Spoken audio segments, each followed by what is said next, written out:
आम निर्वाचन part 2 video fast आम निर्वाचन अर्थ देखी निर्वाचन प्रकार भेद और ताहार प्रत्येक निर्वाचन सुगुण कौन दुर्गुण परीक्षा निर्वाचन सुगुण कौन दुर्गुण गुण कौन से विषय जानते एवं आम देखा जो प्रतिनिधि निर्वाचन जो प्रतिनिधि मैंने अंशग्रहण करते से मैंने केते प्रकार प्रतिनिधि देखा जाती से विषय आम पढ़ा। ओके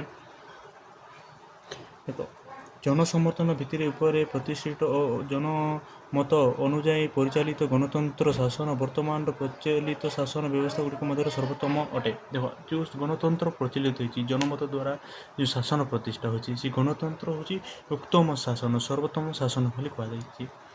लोक मैंने से निर्वाचन प्रतिनिधि माध्यम शासन प्रक्रिया अंशग्रहण करते लोक मैंने तो परीक्षा गणतंत्र जो लोक मैंने सीधा सड़क तो शासन अंशग्रहण कर निज प्रतिनिधि माध्यम शासन अंशग्रहण करते सी प्रतिनिधि माने केते प्रकार फास्ट है प्रत्यक्ष और परोक्ष प्रतिनिधि। तो प्रत्यक्ष प्रतिनिधि कौन परोक्ष प्रतिनिधि कौन प्रत्यक्ष प्रतिनिधि कहले प्रत्येक निर्वाचन रे भोट डाटा निर्वाचित प्रत्येक भाव अंशग्रहण कर प्रतिनिधि निर्वाचन करते। देख प्रत्येक प्रतिनिधि कौन प्रत्यक्ष भाव जो प्रत्यक्ष भाव निर्वाचन अंशग्रहण करते प्रत्येक भाव जो प्रत्यक्ष निर्वाचन रे जो लोक मैंने प्रत्यक्ष भाव से द्वारा निर्वाचित होता प्रत्यक्ष भाव संपर्क थाए प्रत्यक्ष प्रतिनिधि कहुए और परोक्ष प्रतिनिधि बोले से है निर्वाचन जो निर्वाचित कर परोक्ष निर्वाचन जो प्रतिनिधि मैंने ठिया परोक्ष प्रतिनिधि बोली कहुए डायरेक्ट है।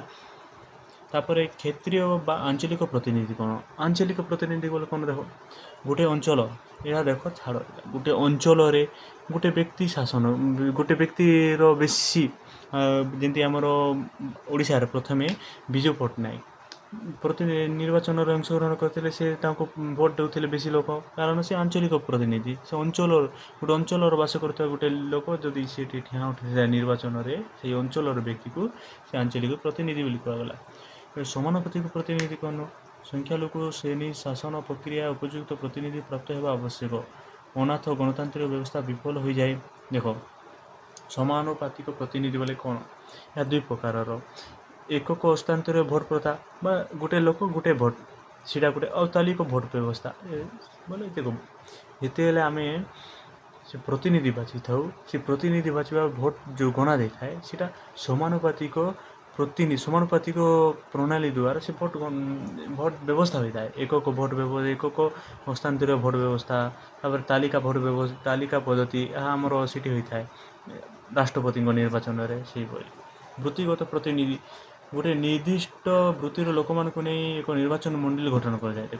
गोटे निर्वाचन मंडली अच्छी सी इलेक्शन केवल वृत्तिगत गोटे वृत्तिर व्यक्ति मानक निर्वाचन अच्छी सी वृत्तिर व्यक्ति मान जो निर्वाचन है सी वृत्तिगत प्रतिनिधि है। सांप्रदायिक प्रतिनिधि गोटे संप्रदाय को नहीं जो निर्वाचन मंडली स्थापन कराए सी सांप्रदायिक प्रतिनिधि बोली कहुए सिख मान को लेकर गोटे सिख मानक निर्वाचन करागला बोले निर्वाचन बोले खाली सरकार गठन करवा कौन से गोटे फैक्ट्री गोटे लोक को बाछा सीटी निर्वाचन होता है कौटे भी गोटे धर्म कार्य अच्छी सीटी गोटे लोक को लीडर करवा सीटी निर्वाचन होता है से परी गोटे संप्रदाय को नहीं जो निर्वाचन मंडली गठन कराए से सांप्रदायिक निर्वाचन मंडली है बुझल किसी इंपोर्टेंट नहीं खाली कॉन्सेप्ट बुझ।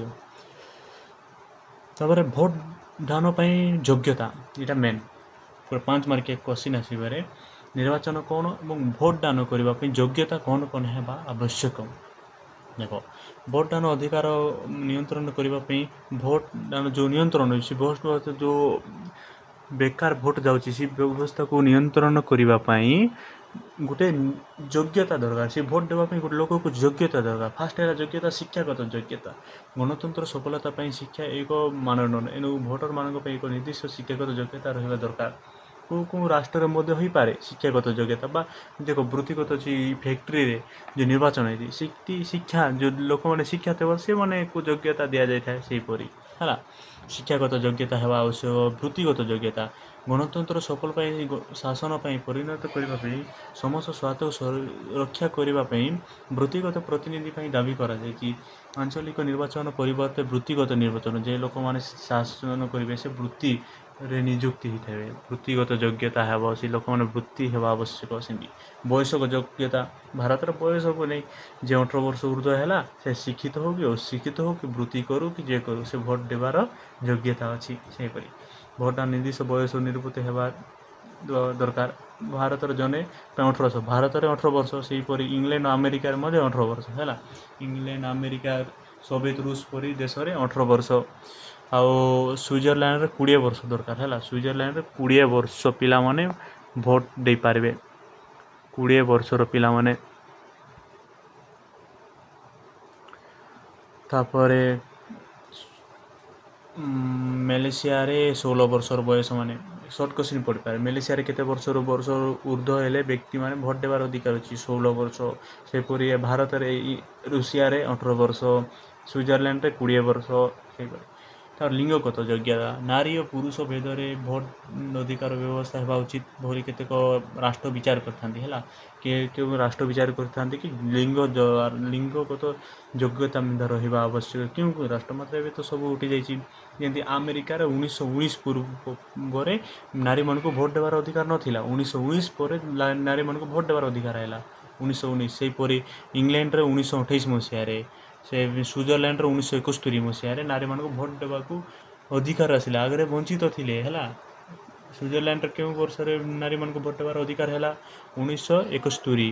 ଆଉ ଆମେରିକାରେ 1919 ଓ ଇଂଲଣ୍ଡରେ 1928। ସେପରି ଅଧିବାସୀ ଯୋଗ୍ୟତା ଆମ ଭାରତରେ ଅଧିବାସୀ ଯୋଗ୍ୟତା ଯେ ଭାରତର ନାଗରିକ ହୋଇଥିବେ ସେ ଭୋଟ ଦେବା ଅଧିକାର। ଯେଉଁ ଅଞ୍ଚଳର ଲୋକ ଆଞ୍ଚଳିକ ଯେଉଁ ନିର୍ବାଚନ ହୋଇଥାଏ ସେ ଯେଉଁ ଅଞ୍ଚଳ ବାସ କରୁଥିବେ ସେ ଭୋଟ ଦେବାର ଅଧିକାର ଥାଏ। ସେ ଅଧିବାସୀ ଯୋଗ୍ୟତା ତାକୁ କୁହାଯାଏ ହେଲା। ତାପରେ ଆମେ ଦେଖିବା ନିର୍ବାଚନ ଭୋଟଦାନ ପଦ୍ଧତି। ଭୋଟଦାନ କିପରି ହୋଇଥାଏ? କେଉଁ କେଉଁ ପଦ୍ଧତି ମାଧ୍ୟମରେ ହୋଇଥାଏ? ଯେମିତି ଗୋଟେ ବ୍ୟକ୍ତି କେତେଥର ଏକକ ଭୋଟ ବ୍ୟବସ୍ଥା, ମୁକ୍ତ ଭୋଟ ବ୍ୟବସ୍ଥା, ତାପରେ ଆଞ୍ଚଳିକ ଭୋଟ ବ୍ୟବସ୍ଥା, ଅସ୍ଥାନ୍ତରୀୟ ଭୋଟ ବ୍ୟବସ୍ଥା, ଅଣଅସ୍ଥାନ୍ତରୀୟ ଭୋଟ ବ୍ୟବସ୍ଥା ସେହିପରି ହେଲା। ଦେବା କେଉଁ କେଉଁ ଭୋଟ ବ୍ୟବସ୍ଥା ପ୍ରଚଳିତ? ବହୁ ଭୋଟ ବ୍ୟବସ୍ଥା କ'ଣ? 2 ମାର୍କିଆ କୋଶ୍ଚିନ୍ ପଡ଼ିପାରିବେ। ନିର୍ବାଚନରେ ବହୁ ଭୋଟ ବ୍ୟବସ୍ଥା କ'ଣ? ଜଣେ ବ୍ୟକ୍ତି ଖଣ୍ଡେ ଭୋଟ ନିୟମ ପ୍ରଚଳିତ ଓ ଅତୀତରେ କେତେକ ରାଷ୍ଟ୍ର ବା ନାଗରିକ ବା କେଉଁ ରାଜନୈତିକ ବିଚାର କରିଥାନ୍ତି ଯେ ଗୋଟେ ବ୍ୟକ୍ତିକୁ ବା ଗୋଟେ ନାଗରିକ ବହୁ ଭୋଟର ଅଧିକାର ପ୍ରଦାନ କରୁଛି। ସେ ଗୋଟେ ବ୍ୟକ୍ତିକୁ ଗୋଟେ ଭୋଟ ଦେବାର ଅଧିକାର ନାହିଁ, ସେ ବହୁ ଭୋଟ ବ୍ୟବସ୍ଥା, ସେ ଅନ୍ୟ ବ୍ୟକ୍ତିକୁ ମଧ୍ୟ ଭୋଟ ଦେଇପାରିବ ସେମିତି ହେଲା। ବହୁ ଭୋଟ ବ୍ୟବସ୍ଥା। ମୁକ୍ତ ଭୋଟ ବ୍ୟବସ୍ଥା କ'ଣ? ମୁକ୍ତ ଭୋଟ ବ୍ୟବସ୍ଥା ହେଉଛି ଗୋଟେ ବ୍ୟକ୍ତି ଲାଞ୍ଚ, ମିଛ, ଦୁର୍ନୀତି, ଶୋଷଣ, ଭୟ ସବୁରୁ ମୁକ୍ତ ହୋଇ ଭୋଟ ଦେବାର ଅଧିକାର। ନ ଡରିକି ଲୋକ ଭୋଟ ଦେବା ଆବଶ୍ୟକ। ସେ ମୁକ୍ତ ଭୋଟ ବ୍ୟବସ୍ଥା। ଗୁପ୍ତ ଭୋଟ ବ୍ୟବସ୍ଥା କ'ଣ? ଗୁପ୍ତ ଭୋଟ ବ୍ୟବସ୍ଥା ବର୍ତ୍ତମାନ ପ୍ରାୟ ପ୍ରତ୍ୟେକ ରାଷ୍ଟ୍ରରେ ପ୍ରଚଳିତ। ଯେମିତି ତୁମେ ଭୋଟ ଦେବା ପାଇଁ ଯିବ ଗୋଟେ ରୁମ୍ରେ ତୁମେ ନିଜେ ଏକଲା ଯିବ ଭୋଟ ଦେବା ପାଇଁ, ସେଟାକୁ ଗୁପ୍ତ ଭାବରେ ଭୋଟ ଦେବ। ଏହାଦ୍ୱାରା କ'ଣ ହେଇଥାଏ? ସେ ଲୋକମାନେ ତୁମେ କାହାକୁ ଭୋଟ ଦେଲେ ଜାଣିପାରିବେ ନାହିଁ, ଯାହାର ଦ୍ୱାରା ତୁମକୁ ଭୟ ନଥିବ, ସେଟା ବି ଗୁପ୍ତ ଭୋଟ ବ୍ୟବସ୍ଥା। ତାପରେ ସୀମିତ ଭୋଟ ବ୍ୟବସ୍ଥା। ଏକାଧିକ ପ୍ରତିନିଧି ବାଛୁଥିବା ନିର୍ବାଚନ ମଣ୍ଡଳୀ ଦେଖିବାକୁ ମିଳେ। ଏହି ବ୍ୟବସ୍ଥାରେ ଜଣେ ଭୋଟ ଏକାଧିକ ଭୋଟ ଅଧିକାର ବ୍ୟବହାର କରେ, କିନ୍ତୁ ତାହାକୁ ସୀମିତ କରାଯାଇଥାଏ। ଲୋକମାନଙ୍କୁ ଭୋଟ ଦେବାର ବ୍ୟବସ୍ଥା ଅଛି ମାତ୍ର ସୀମିତ କମ୍ ପରିମାଣରେ ହେଲା। ତାପରେ ଏଇଟା ତ ଛାଡ଼ ପୌନଃପୁନିକ ଭୋଟ ବ୍ୟବସ୍ଥା। ଦେଖ ଏଇଟା କ'ଣ? ଏକାଧିକ ପ୍ରତିନିଧି ବଛାଯାଉଥିବା ମଣ୍ଡଳୀ ପାଇଁ ପ୍ରଯୁଜ୍ୟ। ଏହି ବ୍ୟବସ୍ଥାର ଅନୁସାରେ ନିର୍ବାଚନ ମଣ୍ଡଳୀରୁ ନିର୍ବାଚିତ ହେବାକୁ ଥିବା ପ୍ରତିନିଧି ସଂଖ୍ୟା ସହିତ ପ୍ରତ୍ୟେକ ଭୋଟର ଭୋଟ ସଂଖ୍ୟାକୁ ସମାନ କରାଯାଇଥାଏ। ଅର୍ଥାତ୍ ଦେଖ 6 ଜଣ ପ୍ରତିନିଧି ନିର୍ବାଚିତ ହେଉଛନ୍ତି, ସେ ହେଲେ ପ୍ରତ୍ୟେକ ଭୋଟରକୁ 6ଟି ଭୋଟ ଅଧିକାର ମିଳିଥାଏ। ମାତ୍ର ସେହି ଭୋଟ ଗୁଡ଼ିକୁ ଭିନ୍ନ ଭିନ୍ନ ପୌନଃପୁନିକ ଭୋଟ ବ୍ୟବସ୍ଥା। ଗୋଟେ ନାଗରିକ 6ଟି ଭୋଟ ଦେବାର ଅଧିକାର ଥିଲେ ମାତ୍ର ସେହି ଭୋଟମାନଙ୍କୁ ଭିନ୍ନ ଭିନ୍ନ ପ୍ରାର୍ଥୀଙ୍କୁ ନ ଦେଇ 2 ଜଣ ପ୍ରାର୍ଥୀଙ୍କୁ ଦେଇପାରିବେ। ଏହା ସଂଖ୍ୟାଲଘୁ ନିମନ୍ତେ ସହାୟକ। ପୌନଃପୁନିକ ଭୋଟ ବ୍ୟବସ୍ଥା ବା କ୍ରମ ଦେବ। ସେ ଆମର ରାଷ୍ଟ୍ରପତି ଦେବ। ସେ ଭୋଟ ଯେତେଟା ନାଗରିକ ଥିବେ, ଯେତେଟା ନିର୍ବାଚିତ ପ୍ରତିନିଧି ଥିବେ, ସେଟା ପ୍ରତିନିଧିକୁ ବିଭକ୍ତ କରାଯିବ ଏବଂ ସେ 6 ଲୋକ କାହାକୁ ମଧ୍ୟ ଦେଇପାରିବ। ସେମିତି ଅନ୍ୟମାନଙ୍କ ପାଇଁ ଭୋଟ ବ୍ୟବସ୍ଥା। ଏପରି କେତେକ ରାଷ୍ଟ୍ର ଅଛନ୍ତି ଯେଉଁଠାରେ ଜଣେ ବ୍ୟକ୍ତି ଅନ୍ୟ ଜଣକ ବ୍ୟକ୍ତି ପାଇଁ ଭୋଟ ଦେବାର ବ୍ୟବସ୍ଥା ଅଛି। ଯେମିତି ଶାରୀରିକ କ୍ଷମ ଅନ୍ଧ ବ୍ୟକ୍ତି ଆମର ଭାରତରେ ହେଲା ଅନ୍ଧ ବ୍ୟକ୍ତି ପାଗଳ ବୋଲେ ଅନ୍ୟ ଲୋକ ପାଇଁ ଭୋଟ ଦେବା ପାଇଁ ସେ ଗୋଟେ ବ୍ୟକ୍ତି ଅନ୍ୟ ଲୋକ ପାଇଁ ଭୋଟ ଦେଇପାରିବ ସେ ଯଦି ଅଯୋଗ୍ୟ ଥିବ ତେବେ ସେ ବ୍ୟକ୍ତି ହସ୍ତାନ୍ତରରେ ଭୋଟ ବ୍ୟବସ୍ଥା ଏହି ବ୍ୟବସ୍ଥାରେ ଜଣେ ଭୋଟଦାତା ତାଙ୍କ ପସନ୍ଦ କ୍ରମ ଅନୁସାରେ ଅନ୍ୟ ପ୍ରାର୍ଥୀଙ୍କୁ ହସ୍ତାନ୍ତରିତ କରିପାରିବେ ହେଲା ଗୋଟେ ବ୍ୟକ୍ତି ଅନ୍ୟ ଜଣଙ୍କୁ ଦେଇଦିଏ ବୋଲି କହିପାରିବେ ଗଣ ହସ୍ତାନ୍ତର ଭୋଟ ବ୍ୟବସ୍ଥା ଯେଉଁ ବ୍ୟକ୍ତି ସେହି ଭୋଟ ଦେଇପାରିବ ସେମିତି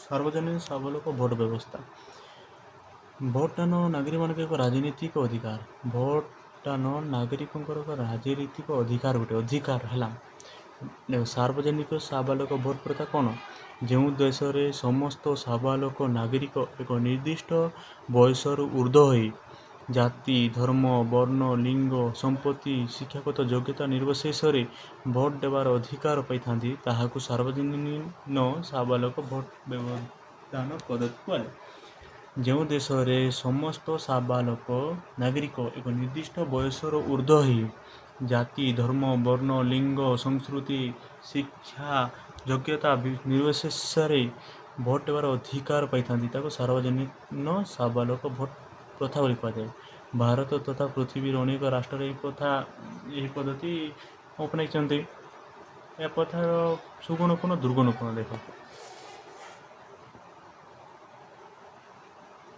ପ୍ରତିନିଧିକୁ ପରିବ୍ୟାପ୍ତ କରେ ଦେଖ ଗଣତନ୍ତ୍ରକୁ ସବୁବେଳେ ଗଣତନ୍ତ୍ରରେ ସବୁ ଲୋକଙ୍କ ସମାନ ଅଧିକାର ଥାଏ ଗଣତନ୍ତ୍ରରେ ସବୁ ଲୋକଙ୍କ ସମାନ ଅଧିକାର ଥାଏ ଗଣତନ୍ତ୍ର ରାଷ୍ଟ୍ରରେ ବ୍ୟବସ୍ଥାରେ ଲୋକମାନଙ୍କ ଦ୍ୱାରା ଗଠିତ ହୋଇଥାଏ ଯାହାଦ୍ୱାରା ସେ ଲୋକମାନେ ଯେତେ ଅଂଶଗ୍ରହଣ କରିବେ ସେତେ ଭଲ ହେବ ସେଇଟା ଲୋକମାନେ ପ୍ରତିନିଧିକୁ ପରିବ୍ୟାପ୍ତ କରେ ହେଲା ପ୍ରତିନିଧି ମାନେ ନିହାତି ଆବଶ୍ୟକ ପ୍ରତିନିଧି ମାନେ ସେଠି ଅଂଶଗ୍ରହଣ କରିପାରିଲେ ପରିବ୍ୟାପ୍ତ ହେଲା ସଂଘର୍ଷ ହ୍ରାସ ହେଲା ଦେଖ ସାର୍ବଜନୀନ ସାବଲକ ଭୋଟ ପ୍ରଥା ଶ୍ରେଣୀ ବିଶୁଦ୍ଧ ସଂଘର୍ଷ ହ୍ରାସ କଲା ଯେଉଁମାନେ ଧର୍ମ ନାମରେ ଯେଉଁମାନେ ଭୋଟ ଦେଇପାରିନଥିଲେ ତାଙ୍କମାନେ ସଂଘର୍ଷ କଲେ ନାହିଁ ସେ ସଂଘର୍ଷ ହ୍ରାସ ହେଲା ଆତ୍ମବିଶ୍ୱାସ ବୃଦ୍ଧି ହେଲା ସାର୍ବଜନୀନ ସାବଲକ ଭୋଟ ପ୍ରଥା ଦ୍ୱାରା ଆତ୍ମବିଶ୍ୱାସର ବୃଦ୍ଧି ହେଲା ଆତ୍ମବିଶ୍ୱାସ ଗୁରୁତ୍ୱ ଲୋକମାନେ ମୁଁ ଅଂଶଗ୍ରହଣ କଲି ନିର୍ବାଚନ ଦ୍ୱାରା ଆତ୍ମବିଶ୍ୱାସ ବୃଦ୍ଧି ହେଲା ରାଜନୈତିକ ସମତା ପ୍ରତିଷ୍ଠା ହେଲା ରାଜନୈତିକ ଶିକ୍ଷା ପ୍ରତିଷ୍ଠା ହେଲା ମିଳିଲା ହେଲା ତାପରେ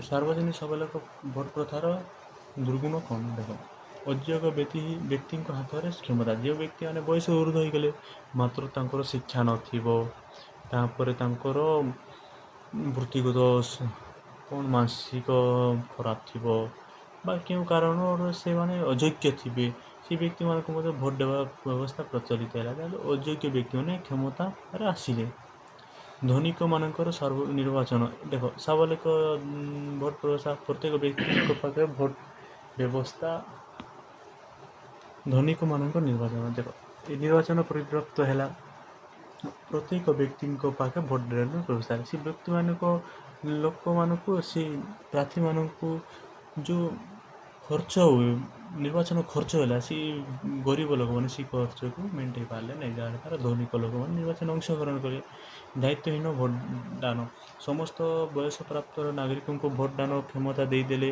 ଅଧିକାଂଶ ଭୋଟ ନିଜ ଦାୟିତ୍ୱ ଉପଲବ୍ଧ କରି ନପାରି ଦାୟିତ୍ୱହୀନ ଭାବରେ ଅର୍ଥ ନେଇ ଭୋଟ ଦେଇଥାନ୍ତି ଦାୟିତ୍ୱହୀନ ଭୋଟ ବ୍ୟବସ୍ଥା ହେଲା ଅସ୍ଥିରତା ଦେଖାଯାଇଥାଏ ରାଜନୈତିକ ନିର୍ବାଚନ ମଣ୍ଡଳୀ ଅତିରିକ୍ତ ପରିବ୍ୟାପ୍ତ ହେଲା ନିର୍ବାଚନ ଖର୍ଚ୍ଚ ବେଶୀ ହେଲା ସେହିପରି ହେଲା ବିଭିନ୍ନ ମାତ୍ର ଯେତେ ଏକ ଦୁର୍ଗୁଣ କହିଲେ ମିଶା ଲୋକମାନଙ୍କୁ ସମାନତା ପ୍ରତିଷ୍ଠା ହେଲା ଯାହାଦ୍ୱାରା ସାର୍ବଜନୀନ ସାବଲକ ପ୍ରଥା ଏକ ଭଲ ପ୍ରଥା ବୋଲିକରି କୁହାଯାଏ ହେଲା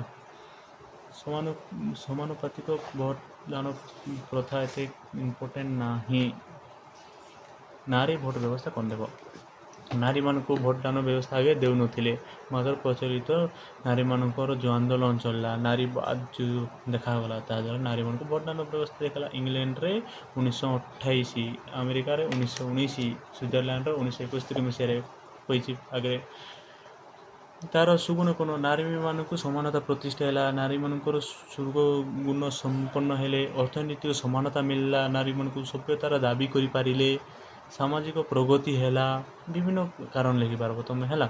ନାରୀମାନଙ୍କୁ ସମାନତା ସ୍ୱାଧୀନତା ମିଳିଲା, ଅର୍ଥନୀତି ସ୍ୱାଧୀନତା ମିଳିଲା, ସମାଜରେ ଗୋଟେ ଦାବି କରିପାରିଲେ, ଅର୍ଥନୈତିକ ସ୍ୱାଧୀନତା, ସର୍ବଗୁଣ ତାଙ୍କର ଗୁଣ ବୃଦ୍ଧି ହେଲା, ତାଙ୍କୁ ମାନଙ୍କ ଶୋଷଣ କରିପାରିଲେନି, ଶୋଷଣ କରିବା ପାଇଁ କମିଗଲା। ବିପକ୍ଷ ଯୁକ୍ତି କ'ଣ? ପରିବାର ସମ୍ପର୍କ ତିକ୍ତ ହେଲା, ପରିବାର ସମ୍ପର୍କ ସେ ନାରୀ ଭୋଟ ଦେଉଛି ବାହାରି ଯାଉଛି, ସେ ଯେଉଁ ପରମ୍ପରା ଥିଲା ସେ ତିକ୍ତ ହୋଇଗଲା।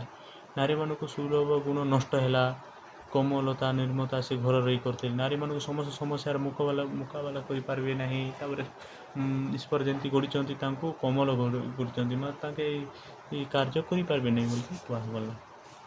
ଇଏ ହେଇଯିବ, କିଛି ନାହିଁ ଏଠି ହେଲା। ଦେଖ ଏଇଟା ମାନେ କିଛି ନାହିଁ, ମୁଁ ଖାଲି କହୁଛି ମେନ୍ ପଏଣ୍ଟ। ଗଣତାନ୍ତ୍ରିକ ରାଷ୍ଟ୍ର ଓ ପ୍ରଭୃତ ରାଷ୍ଟ୍ରରେ ନିର୍ବାଚନ ପ୍ରକ୍ରିୟା କ'ଣ? ଗଣତାନ୍ତ୍ରିକ ରାଷ୍ଟ୍ରରେ ନିର୍ବାଚନ ପ୍ରକ୍ରିୟା ତ ଆମେ ଜାଣିଛୁ, ଗଣତନ୍ତ୍ର ନିଶା ପ୍ରତିନିଧି ଶାସନ ଦେଖାଏ, ଲୋକମାନଙ୍କୁ ଶାସନ ଦେଖାଯାଏ। ସେ ପ୍ରତ୍ୟେକ ଗଣତନ୍ତ୍ରରେ ପ୍ରତ୍ୟେକ ଗଣତନ୍ତ୍ରରେ ମଧ୍ୟ ନିର୍ବାଚନର ଭୂମିକା ଗୁରୁତ୍ୱପୂର୍ଣ୍ଣ, ଅପରୋକ୍ଷ ଗଣତନ୍ତ୍ର ମଧ୍ୟ ନିର୍ବାଚନ ଗୁରୁତ୍ୱପୂର୍ଣ୍ଣ। ଏହା ଦୁଇ ପ୍ରକାର ନିର୍ବାଚନ ଦେଖାଯାଇଥାଏ ଜାଣିଛ। ମାତ୍ର ପ୍ରଭୁତ୍ୱବାଦୀ ରାଷ୍ଟ୍ରରେ କ'ଣ ଦେଖ, ପ୍ରଭୁତ୍ୱବାଦୀ ରାଷ୍ଟ୍ରରେ ଗଣତନ୍ତ୍ର କିପରି ଦେଖାଯାଏ? ସାମ୍ୟବାଦୀ ରାଷ୍ଟ୍ର, ସାମରିକ ଗଣତାନ୍ତ୍ରିକ ରାଷ୍ଟ୍ର, ବଂଶାନୁକ୍ରମିକ ରାଷ୍ଟ୍ର ନିର୍ବାଚନ ପ୍ରକ୍ରିୟା ଦେଖାଯାଏ। ତତ୍ତ୍ୱ ଦୃଷ୍ଟିରୁ ନିର୍ବାଚନୀ ରାଷ୍ଟ୍ରମାନଙ୍କ ଏକ ଆକର୍ଷଣୀୟ ବିଷୟ ହୋଇଥିଲେ ମଧ୍ୟ ବାସ୍ତବତା ଠାରୁ ଏହା ବହୁ ଦୂରରେ ଥାଏ। କେତେକ ପ୍ରକୃତିକ ଗଣତାନ୍ତ୍ରିକ ରାଷ୍ଟ୍ରମାନଙ୍କର ମଧ୍ୟ ନିର୍ବାଚନ ଅଂଶଗ୍ରହଣ ସୁଯୋଗ ସାର୍ବଜନୀନ ନଥିବାରେ ସୀମିତ ଦେଖାଯାଇଥାଏ। ନିର୍ବାଚନ ଖାଲି ନାମକୁ ହେଲା। କେତେକ ରାଷ୍ଟ୍ରରେ ଗଣତାନ୍ତ୍ରିକ ରାଷ୍ଟ୍ରରେ ମଧ୍ୟ ସାବାଳିକ ଭୋଟ ପ୍ରଥା ପ୍ରଚଳିତ ହୋଇନଥାଏ, କେତେକ ରାଷ୍ଟ୍ରରେ ପ୍ରଚଳିତ ହୋଇଥାଏ। ସେହିପରି କେତେକ ରାଷ୍ଟ୍ର ପ୍ରଭୁତ୍ୱବାଦୀ ରାଷ୍ଟ୍ରରେ ଖାଲି ଦେଖାଣିଆ, ସେଠି ବୃତ୍ତିଗତ ନିର୍ବାଚନ, ଆଞ୍ଚଳିକ ପ୍ରତିନିଧିମାନେ ଉଠିଥାନ୍ତି, ତାଙ୍କ ଇଚ୍ଛାରେ ଯେଉଁ ପ୍ରତିନିଧି ତାଙ୍କେ ବାଛିଥାନ୍ତି ସେଇ ପ୍ରତିନିଧିମାନେ ଉଠିଥାନ୍ତି ଆଉ ନିର୍ବାଚନ କରିଥାନ୍ତି, ଖାଲି ଦେଖାଣିଆ ପାଇଁ।